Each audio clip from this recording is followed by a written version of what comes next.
प्रचाराच्या शेवटच्या टप्प्यामध्ये बारामतीमध्ये सभांचा धडाका, सभांसोबतच पायी रॅली आणि बाईक रॅलीचंही आयोजन। अजित पवारांच्या 5 तर शरद पवारांच्या 3 सभा होणार।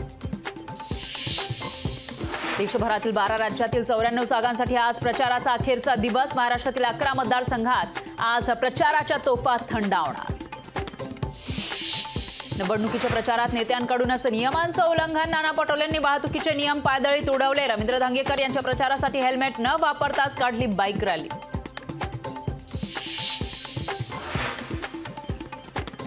महायुतीचे उमेदवार श्रीरंग बारणे यांच्या प्रचारासाठी मोठं शक्ती प्रदर्शन होणार। मुख्यमंत्री, उपमुख्यमंत्री गडकरी आणि अभिनेता गोविंदाही प्रचारासाठी आज मावळमध्ये। ठाण्याचे उमेदवार राजन विचारेंसाठी उद्धव ठाकरे मैदानात। विचारेंच्या प्रचारासाठी नवी मुंबईमध्ये ठाकरेंची जाहीर सभा होणार।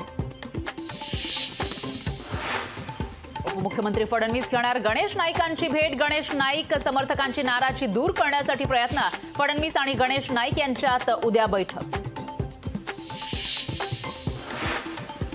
काँग्रेसचे अरविंद सिंग लवली यांचा भाजपमध्ये प्रवेश। आम आदमी पक्षाची काँग्रेसने आघाडी केल्यानं लवली नाराज होते अशी चर्चा। महिलेच्या अपहरण प्रकरणी कर्नाटक जनता दलचे आमदार एच.डी. रेवण्णांना अटक। रेवण्णा यांचे पुत्र प्रज्वल याच्या विरोधातही लैंगिक शोषणाचे गुन्हे दाखल। कांद्याच्या निर्यातीवरील बंदी हटवण्याचा केंद्र सरकारचा निर्णय। कांद्याच्या दरात प्रति क्विंटल सरासरी 500 रुपयांची वाढ।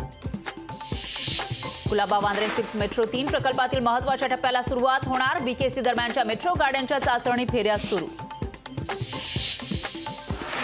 विविध प्रकल्पांमधील जलसाठ्यात मोठी घट। मे महिन्याच्या पहिल्याच आठवड्यात राज्यातील पाणीसाठा 28% तर उन्हाचा तडाखा असाच राहिल्यास पाणी पुरवठ्याची स्थिती चिंताजनक होणार।